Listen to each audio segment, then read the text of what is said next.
Di Madinah hari itu, suasana terasa begitu sunyi, seolah-olah alam pun larut dalam kesedihan.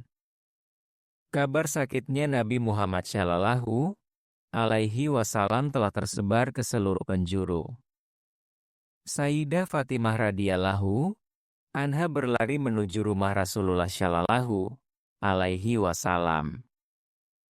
Hari itu, seolah-olah cahaya bulan pun tampak redup. Para sahabat duduk diam.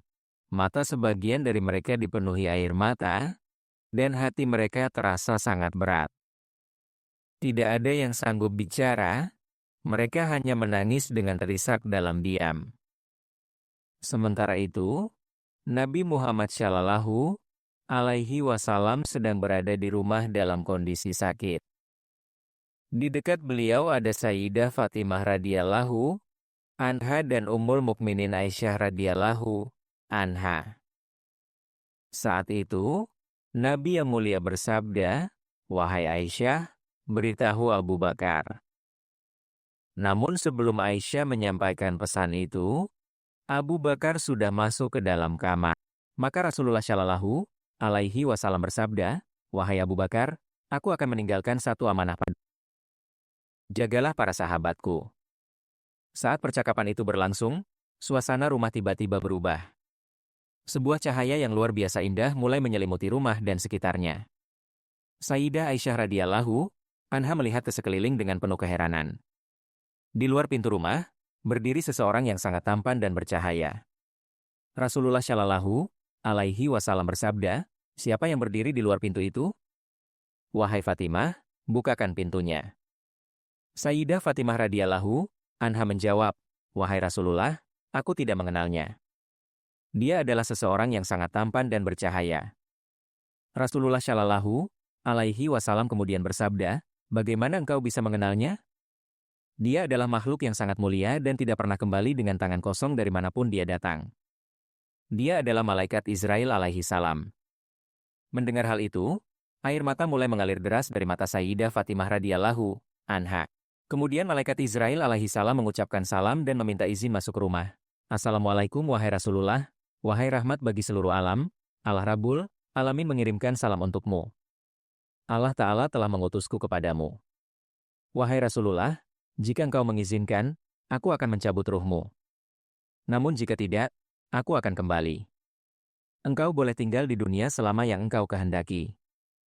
Nabi Muhammad Shallallahu Alaihi Wasallam menjawab, "Wahai Israel alaihi salam, aku masih ingin menyampaikan satu hal kepada Allah." Israel bertanya, "Wahai Rasulullah, hal apa yang masih ingin engkau sampaikan?" Rasulullah Shallallahu Alaihi Wasallam bersabda, "Di mana saudaraku Jibril? Aku ingin bertemu dengannya." Saat itu, malaikat Jibril alaihi salam sedang berada di langit pertama. Begitu mendengar permintaan Rasulullah, beliau segera masuk ke dalam rumah. Cahaya yang tak terhingga menerangi seluruh kamar. Di tengah cahaya itu, malaikat Jibril alaihi salam berdiri dan berkata, "Wahai Rasulullah, wahai utusan Allah, mengapa engkau menangis?" Rasulullah Shallallahu Alaihi Wasallam bersabda, "Wahai saudaraku Jibril, aku menangis karena khawatir dengan nasib umatku yang penuh dosa setelah aku tiada. Tolong sampaikan hal ini kepada Rabbku." Malaikat Jibril alaihi salam pun segera naik menuju arsy Allah. Allah Rabbul Alamin, meskipun maha mengetahui segalanya, tetap bertanya, "Wahai Jibril, mengapa engkau menangis?" Jibril alaihi salam menjawab, "Wahai Tuhanku yang maha agung, wahai Allah Rabbul Alamin, aku menangis karena kekasih MU. Rasul MU sedang menangis untuk umatnya yang penuh dosa." Maka Allah Rabbul Alamin berfirman, "Wahai Jibril, sampaikan kabar gembira ini bahwa kekasihku tidak perlu khawatir. Sebagaimana ia menunjukkan kasih sayangnya kepada umatnya, aku, Allah, lebih penyayang kepada hamba-hambaku.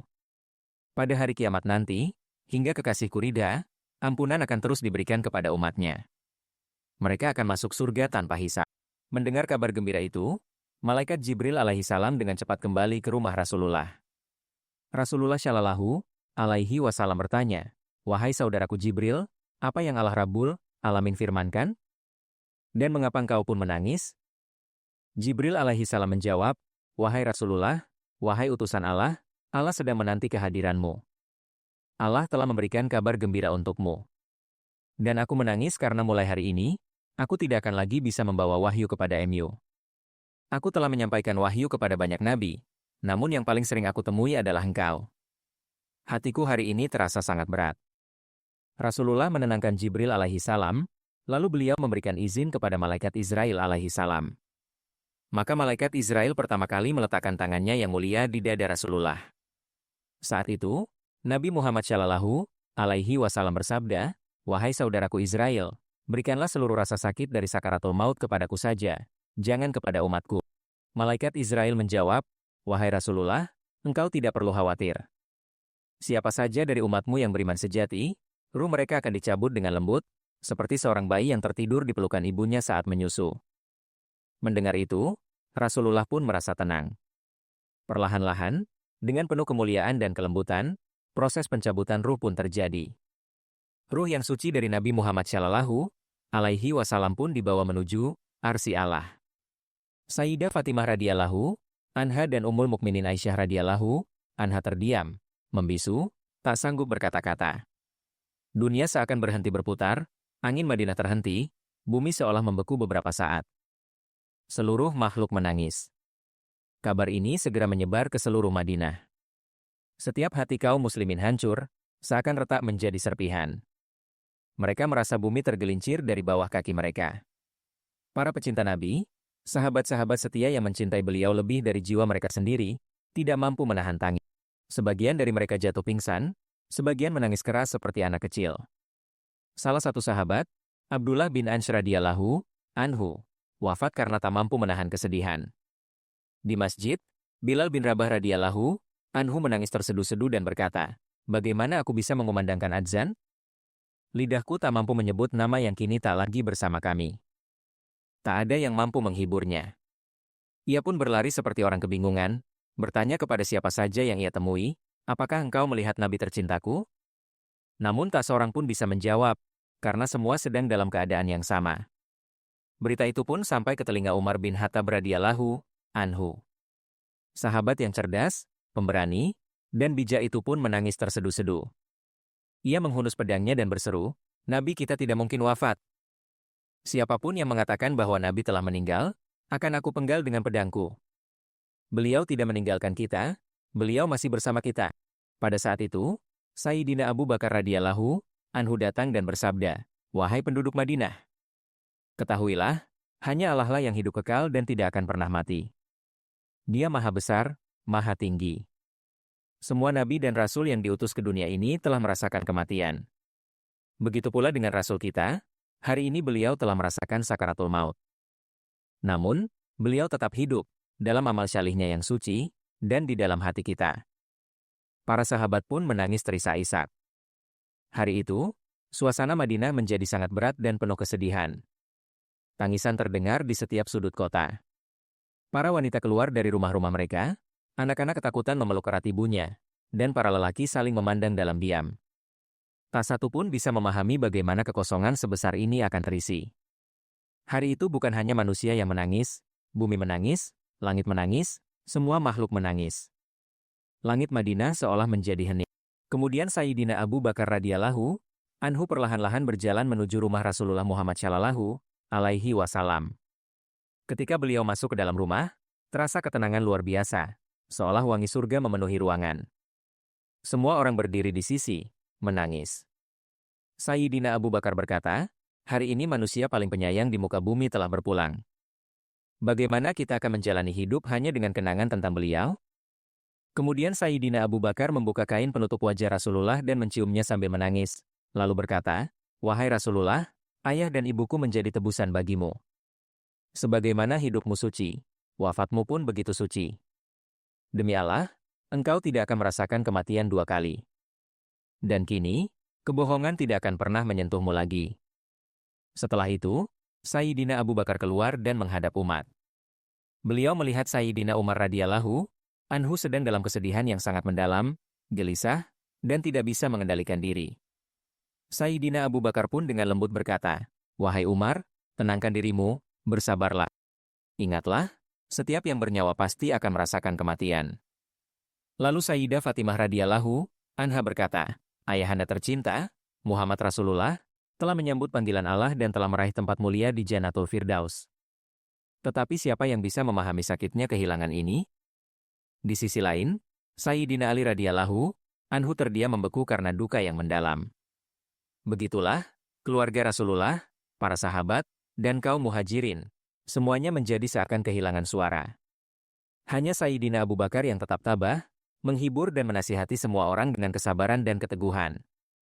Sementara jasad suci Rasulullah Shallallahu alaihi wasallam masih berada di rumah, keputusan pemilihan khalifah umat Islam segera dibahas. Karena Rasulullah tidak memberikan perintah tegas mengenai siapa penggantinya agar tidak menimbulkan perpecahan, beberapa sahabat yang bijak berkumpul untuk memutuskan siapa yang akan menjadi khalifah. Namun ketika musyawarah dimulai, perbedaan pendapat muncul antara kaum Ansyar dan Muhajirin. Masing-masing mulai menyampaikan usulan tentang siapa yang paling layak. Agar tidak timbul perpecahan yang lebih besar, Sayyidina Umar radhiyallahu anhu berdiri dan berkata, Khalifah umat Islam adalah Sayyidina Abu Bakar radhiyallahu anhu. Beliau adalah pemimpin kita. Mulai hari ini, aku membayat beliau. Kemudian Sayyidina Umar menjabat tangan Sayyidina Abu Bakar sebagai tanda bayat. Melihat itu, seluruh umat Islam pun menerima keputusan tersebut. Setelah itu, persiapan untuk pemakaman Rasulullah Shallallahu alaihi wasallam pun dimulai. Pertama-tama, dilakukan persiapan untuk memandikan jasad suci beliau di dalam rumah. Para sahabat berlomba untuk ikut serta dalam proses tersebut. Mereka berkata, "Demi Allah, kami merasakan wangi yang luar biasa dari jasad suci Rasulullah, seolah wangi dari surga." Air mata para sahabat tak dapat dibendung. Seorang sahabat berkata, "Kami juga ingin ikut serta dalam memandikan beliau." Sayyidina Usamah bin Zaid radhiyallahu anhu mulai menuangkan air untuk mandi. Sambil menangis, beliau berkata, "Wahai Rasulullah, ayah dan ibuku menjadi tebusan bagimu. Dengan wafatmu, kami kehilangan sesuatu yang tidak akan pernah kembali. Mulai hari ini, semua pintu wahyu telah tertutup. Wahai Rasulullah, hari ini adalah hari duka bagi seluruh dunia." Sayyidina Ali radhiyallahu anhu dan Sayyidina Abbas radhiyallahu anhu mulai memandikan jasad suci Rasulullah. Saat itu, Sayyidina Ali tak mampu menahan tangis, air mata terus mengalir dari matanya, dan beliau berkata dari hati, "Wahai Rasulullah, bagaimana aku bisa memandikan engkau, padahal engkau adalah manusia paling mulia dan suci di dunia ini? Wahai Rasulullah, aku belum pernah mencium aroma seharum jasad suci engkau." Setelah mandi selesai, kain kafan dari 3 lembar kain putih pun disiapkan. Kemudian timbul perbedaan pendapat di kalangan sahabat, di mana Rasulullah akan dimakamkan. Sebagian mengusulkan agar beliau dimakamkan di medan Uhud dekat para syuhada. Sebagian lagi mengusulkan agar dimakamkan di Jannatul Baqi. Saat perbedaan itu muncul, Sayyidina Abu Bakar radhiyallahu anhu bersabda, "Aku pernah mendengar Rasulullah bersabda bahwa para nabi dimakamkan di tempat mereka wafat. Beliau juga bersabda bahwa beliau ingin dimakamkan di tempat yang tidak akan dijadikan masjid." Berdasarkan petunjuk ini, diputuskan bahwa Rasulullah Shallallahu alaihi wasallam akan dimakamkan di rumah Sayyidah Aisyah radhiyallahu anha, tempat beliau wafat. Kemudian muncul satu pertanyaan penting. Siapa yang akan menjadi imam salat jenazah Rasulullah? Sosok agung yang selama hidupnya menjadi imam umat, kini siapa yang layak menjadi imam atas dirinya? Akhirnya diputuskan bahwa tidak akan ditunjuk satu imam saja. Para sahabat akan salat jenazah secara bergiliran, dalam kelompok-kelompok. Pertama, keluarga Rasulullah menunaikan salat jenazah, kemudian kaum muhajirin, lalu kaum Ansyar, dan setelah itu seluruh penduduk Madinah datang bergantian. Salat jenazah dilaksanakan selama 22 jam. Setelah itu, jasad suci Sayyidul Mursalin, Khatamun Nabiyyin, rahmat bagi seluruh alam, Muhammad Rasulullah Shallallahu alaihi wasallam dimakamkan, dan tidak lagi terlihat oleh mata manusia. Setelah itu, Sayyidah Fatimah radhiyallahu anha mendatangi tempat di mana Rasulullah biasa duduk. Dengan lembut menyentuh tempat itu sambil menangis terseduh-seduh. Beliau berkata, "Wahai ayahku tercinta, wahai Rasulullah, engkau telah tinggalkan kami sebagai yatim. Mengapa Madinah hari ini begitu sunyi? Mengapa angin tidak lagi membawa suara kasih sayangmu?" Kemudian beliau meratap dengan penuh kesedihan, "Wahai Rasulullah, engkau pernah bersabda bahwa kita akan bersama di surga. Tapi bagaimana aku harus menunggu hingga saat itu tiba? Dunia ini sudah tidak berarti lagi bagi." Kemudian Sayyidah Fatimah radhiyallahu anha pergi ke dekat makam suci Rasulullah dan berkata sambil menangis, "Wahai Rasulullah, engkau adalah sosok yang selalu menerima rahmat dari Allah. Sayyidina Jibril membawa wahyu kepadamu, dan kini pintu wahyu itu telah tertutup. Mengapa Madinah hari ini begitu hening, begitu sunyi? Sementara itu, Sayyidina Bilal radhiyallahu anhu duduk diam dan sedih di Masjid Nabawi. Beberapa sahabat mendekati beliau dan berkata, "Wahai Bilal, azanlah sekali saja untuk kami agar kami bisa mengingat hari-hari bersama Nabi." Sayyidina Bilal pun bersedia mengumandangkan azan. Saat beliau mengucap Allahu Akbar, seluruh Madinah menangis. Saat beliau mengucap Asyhadu alla ilaha illallah, tangisan makin keras terdengar. Namun ketika beliau sampai pada Asyhadu anna Muhammadan Rasulullah, suara beliau terhenti. Beliau tak mampu melanjutkan, beliau menangis keras dan duduk di atas menara. Seluruh Madinah kembali diliputi duka. Sayyidina Bilal berkata, "Aku tidak bisa lagi tinggal di Madinah. Jika Rasulullah sudah tiada, untuk apa aku tinggal di sini?" Hari itu juga, beliau meninggalkan Madinah dan tidak pernah lagi mengumandangkan azan, kecuali sekali saja. Sementara itu, Sayyidina Umar radhiyallahu anhu, yang dikenal sebagai sosok keras dan pemimpin pemberani, juga hancur hatinya setelah wafatnya Rasulullah. Beliau duduk di pinggir jalan, berkata sendirian, "Setiap kali aku memandang ke arah makam suci Rasulullah, dadaku terasa sesak." Aku berharap beliau akan bangkit dan berkata, "Wahai Umar, jangan menangis. Aku bersamamu." Tapi beliau tidak akan kembali. Tangis terdengar dari dada Sayyidina Umar. Beliau yang dahulu tidak pernah menangis di depan siapapun, hari itu duduk sendiri di pinggir jalan, menangis dalam kesendirian. Kemudian suatu hari, Hazrat Abu Bakar radhiyallahu anhu duduk di dekat makam Nabi yang penuh rahmat dan berkata, "Wahai Rasulullah, aku selalu hidup dalam naunganmu. Aku tertawa bersamamu, aku menangis bersamamu. Tapi hari ini, aku sendiri, aku merasa sepi. Tanpamu, bagaimana aku bisa menjalani hidup ini?" Setelah wafatnya Nabi Muhammad Shallallahu alaihi wasallam, Hazrat Abu Bakar radhiyallahu anhu hanya hidup selama 2 tahun. 2 tahun itu terasa seperti setiap harinya adalah 1 abad. Jika engkau menginginkan, aku bisa melanjutkan kisah setelahnya. Kemudian Hazrat Abu Bakar radhiyallahu anhu sedang beristirahat di rumahnya. Suatu malam, beliau bermimpi.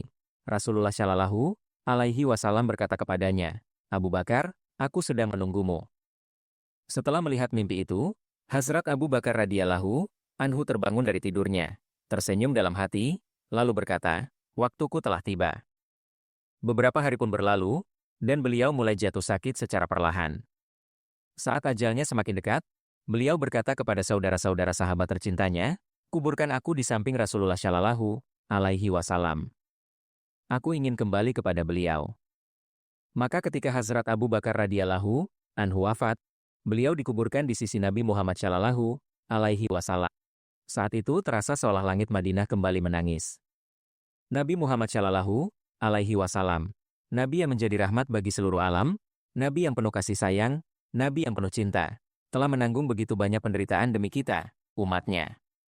Tapi hari ini, apakah kita benar-benar mencintai Nabi Muhammad Shallallahu alaihi wasallam? Apakah kita masih merasakan duka atas kepergian beliau? Apakah kita masih mengingat beliau? Apakah kita masih menjaga sunnah-sunnah beliau? Ya Allah, penuhilah hati kami dengan cinta kepada Nabi MU. Ya Allah, karuniakanlah kami kehidupan yang mengikuti jalan Nabi MU. Ya Allah, karuniakanlah kami kematian yang baik agar kami bisa berjumpa dengan Nabi MU di surga. Wahai saudara-saudari tercinta, mari kita semua berjanji untuk meneladani akhlak Nabi, mengikuti jalan beliau, menjalani hidup dengan sederhana dan lurus, dan ketika ajal tiba, semoga kita menghadap Rabb kita dengan kalimat yang suci di lisan. Semoga Allah Rabbul Alamin memberikan kita semua taufik untuk itu. Amin.